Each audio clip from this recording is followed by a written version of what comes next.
Hello everyone, this is Vijay and मैं आपका स्वागत करता हूं अपने यूट्यूब चैनल वेल्थ की पाठशाला में। आज हम डिस्कस करेंगे बेसिक ऑफ इन्वेस्टमेंट की, यानी कि हम कहां कहां इन्वेस्ट कर सकते हैं। देखिए, हम इन्वेस्ट कर सकते हैं रियल एस्टेट में, बट उसके लिए थोड़ा ज़्यादा पैसा चाहिए, करेक्ट है। हम इन्वेस्ट कर सकते हैं म्यूचुअल फंड में। म्यूचुअल फंड थोड़ा सा ब्रीफ में बताएंगे कि आप लोग फंड मैनेजर को पैसा देते हो, वो सारे कस्टमर से पैसा लेता है, उसके बाद वो उसको इक्विटी या डेट में एज पर the mutual fund scheme objective invest करता है। ठीक है, तो उसमें आप पर मंथ भी कर सकते हैं और लमसम भी कर सकते हैं। Per month will always be advisable.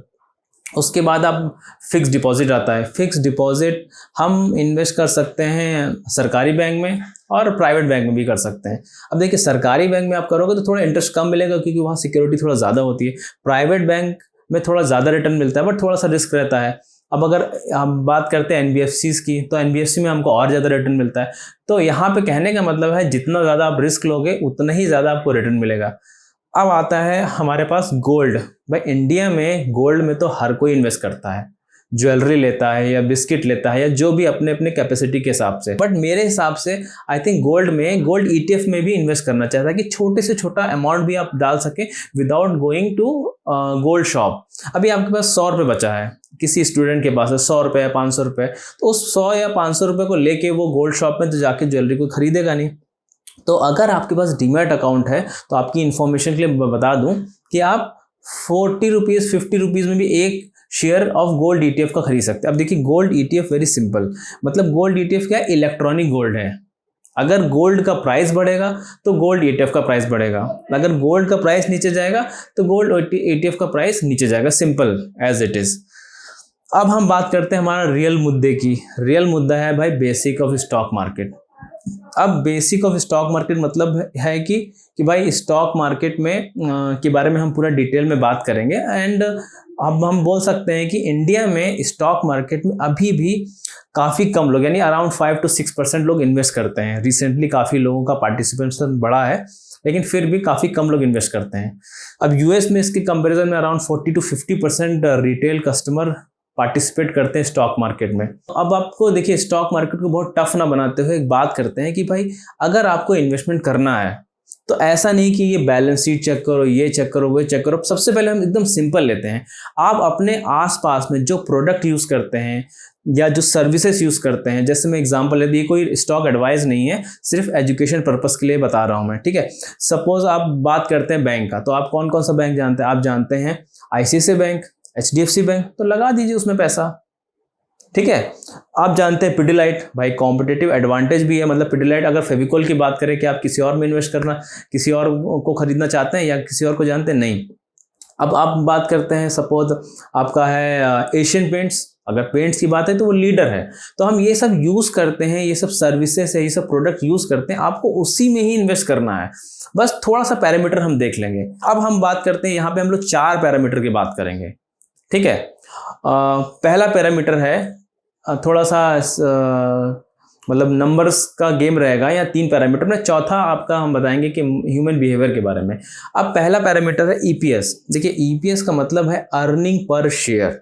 Simple समझ में आ रहा है कि भाई जितना भी कंपनी प्रॉफिट कमाती है उसका पर शेयर आखिर कितना प्रॉफिट आ रहा है। तो सिंपल सी बात है, जिस कंपनी का प्रॉफिट बढ़ता जाएगा कॉन्स्टेंटली वो कंपनी ज़्यादा अच्छी है। बट हम यहाँ पे ये नहीं बोलेंगे कि 10% से बढ़ रहा है, 12% से बढ़ रहा है। हम आपको सिंपल बताएंगे लेमन लैंग्वेज में। अगर किसी कंपनी का ईपीएस 10 ईयर्स में 3 टाइम्स से उससे ज़्यादा होता है तो इसका मतलब वो अच्छी कंपनी है। अब ये डेटा कहाँ से मिलेगा? भाई देखिए, डेटा के लिए आपको एक वेबसाइट है screener.in, उसमें मैक्सिमम स्टॉक्स का डेटा मिल जाता है। तो अब वो वहाँ से चेक कर सकते हैं, डिस्क्रिप्शन में दिया हुआ है। अब उसके बाद करते हैं, देखिए ईपीएस में हमने बता दिया कि 3 टाइम्स होना चाहिए, लेकिन इसमें ये चीज़ है कि भाई जिसका ईपीएस है 10, 12, 14, 16, 18, 20, 25, 30 करके गया, यानी कॉन्स्टेंटली बढ़ता गया, वो ज़्यादा अच्छा है रेदर देन कि 10, 5, 15, 10, 25, 15 देन 30। मतलब फ्लक्चुएशन बहुत ज़्यादा है तो ये थोड़ा रिस्की हो जाता है। तो हम उसकी तरफ जाएंगे जो ईपीएस थोड़ा कांस्टेंट है, करेक्ट है। तो ईपीएस बढ़ते रहना चाहिए और थोड़ा कॉन्स्टेंटली बढ़ना चाहिए। अब बात करते हैं दूसरा पैरामीटर। दूसरा पैरामीटर है रिगार्डिंग डेट, मतलब भाई कर्जा। कर्जा की बात करें तो कर्जा भाई बहुत ज़्यादा लेना कभी भी अच्छा नहीं होता है, बट हम ये भी नहीं बोल सकते कर्जा नहीं लेंगे, क्योंकि कर्जा लेने के बाद ही उसको वर्किंग कैपिटल या जो भी इक्विपमेंट वगैरह कुछ भी खरीदना है तो उसको अपनी ग्रोथ के लिए अगर कंपनी यूज़ कर रही है तो एक बैलेंस में कर्जा होना चाहिए। तो इसके लिए एक नंबर डिसाइड किया जाता है कि भाई अगर एक है डेट टू इक्विटी रेशियो, वो भी आप चेक कर सकते हैं स्क्रीन डॉट। अगर एक है किसी का डेट इक्विटी रेशियो तो वो थोड़ा बेटर है रादर देन कि जिसका 2 है, यानी कि उसका डेट बहुत बढ़ता जा रहा है। तो हमको सिंपल समझना है, जिसका 1 होगा या 1 से कम होगा उस कंपनी को हम सेलेक्ट कर सकते हैं। यहाँ पे बैंक को खाली छोड़ देंगे, बैंक में ये पैरामीटर काम नहीं करता है।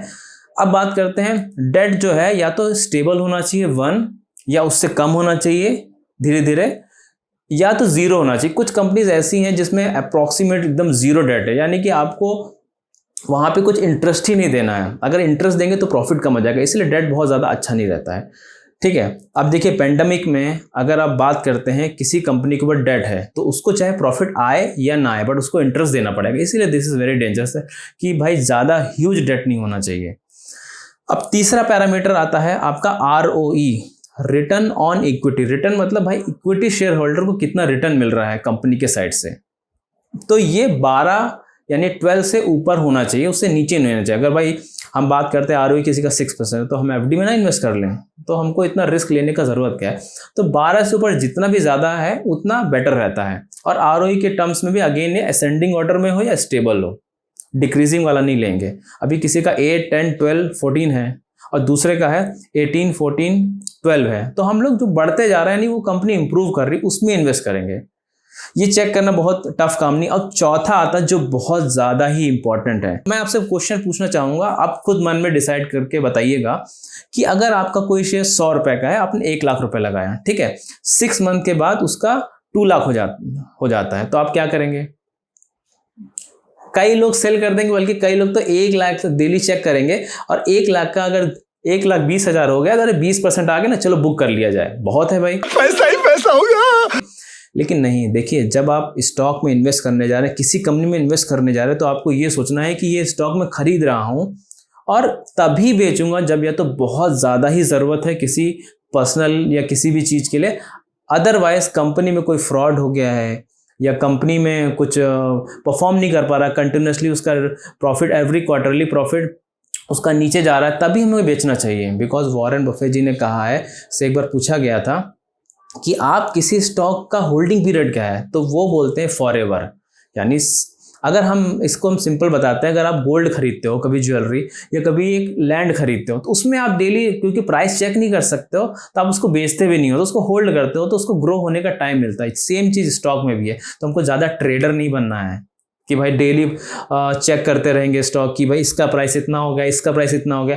मैं तो बोलता हूँ अगर आपके पास इतना ही टाइम है तो वो जो कंपनी आप चूज कर रहे हैं ना, जिसमें आपने इन्वेस्ट किया, उसके बारे में डिटेल में पढ़ो। तो डिटेल में पढ़ते जाओगे तो आपको पता चल जाएगा क्या मैं इन्वेस्टमेंट, अगर आपको लगता है स्ट्रांग होती जा रही कंपनी स्ट्रांग, तो और इन्वेस्ट करो उसमें, बट उसमें से इतनी निकलो नहीं। चाहे वो 20% का प्रॉफिट दे, 100% का, जब तक कंपनी खराब नहीं तब तक उसमें से एग्जिट नहीं होना है। ये सिंपल बात है। अदरवाइज आपको 20%, 25% में ही संतुष्ट होना पड़ेगा। कभी आप 5 टाइम्स 4 टाइम्स इस तरह का रिटर्न नहीं मिल पाएगा, जिसको मल्टी बैगर बोलते हैं। तो ये हो गया। अब देखिए, अब हमारा आज का जो 4 पैरामीटर, ईपीएस बढ़ते रहना चाहिए, डेट घटते रहना चाहिए या 1 से कम होना चाहिए, आरओई 12 या उससे ज़्यादा होना चाहिए, और आखिरी में होल्डिंग पीरियड। ये आप याद रखिए, पेशेंस बहुत बड़े। देखिए कभी कभी क्या होगा ना कि आपका 20% का प्रॉफिट दिखाएगा 1,20,000, बट वो 1,10,000 हो जाएगा। बट आपको घबराना नहीं है, उसको होल्ड करके भूल ही जाना है।